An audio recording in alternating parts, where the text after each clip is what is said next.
Assalamualaikum warahmatullahi wabarakatuh. Alhamdulillahirrahmanirrahim. Yang terhormat kepada Abi Hanif dan Umi Ida selaku pengasuh Super Kemal Riba Hanifida.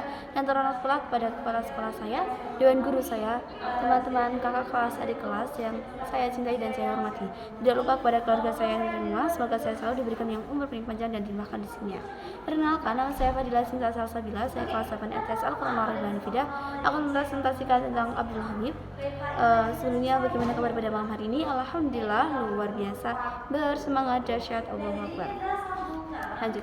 Jadi di sini Abdul Hamid ini tuh merupakan ulama atau pendakwah yang disegani oleh masyarakat.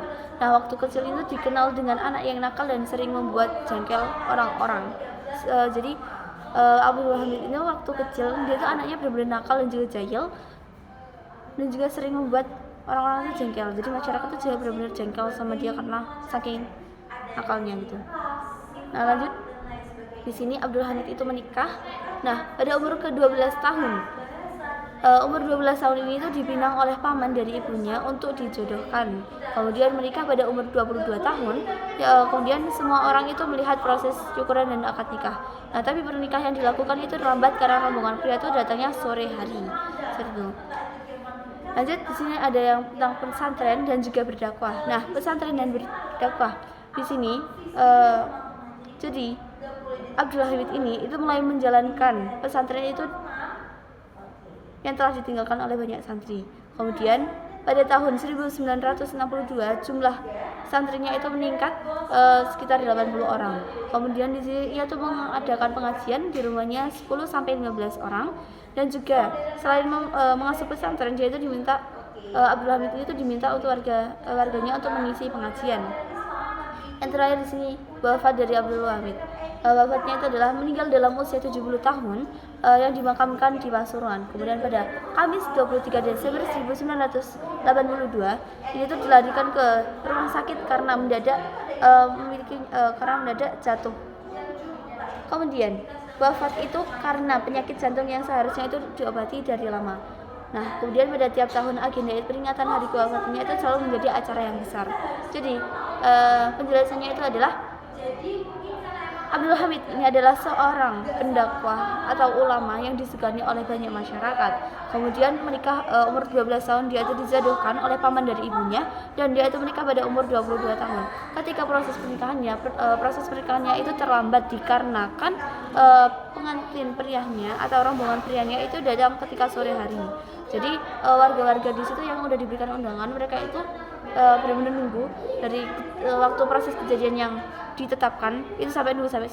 Dan jadi habis pernikahan yang dilakukan itu semuanya orang itu melihat proses syukuran dan juga akad nikahnya. Kemudian selain itu Abdul Hamid ini tuh juga mengasuh pesantren dan juga berdakwah. Nah, mulai menjalankan pesantren itu karena ditinggalkan oleh banyak santri, dan pada tahun 1962 jumlah santrinya itu meningkat 80 orang. Jadi setelah dipegang oleh siapa gitu, kemudian dipegang pengalihan yang pemegang itu jadinya meningkat sekitar 80 orang.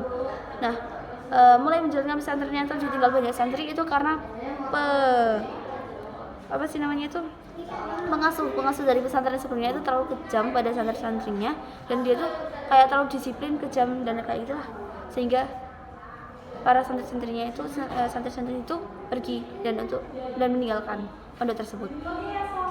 Kemudian selain mengasuh pesantren, nah Abdul Hamid ini itu juga mengadakan pengajian di rumahnya. Jadi awal-awal itu mengadakan pengajian di rumahnya yang terdiri oleh 10 sampai 15 orang, dan juga warga-warga sekitar juga meminta Abdul Hamid ini untuk diminta warga untuk mengisi pengajian di rumah sekitar situ.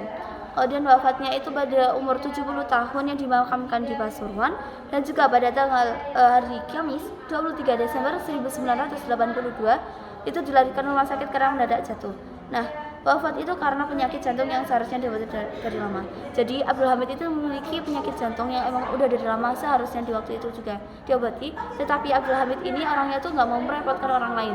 Jadi dia tuh lebih baik untuk diam dan tidak mengobati karena takut merepotkan orang lain, seperti itu.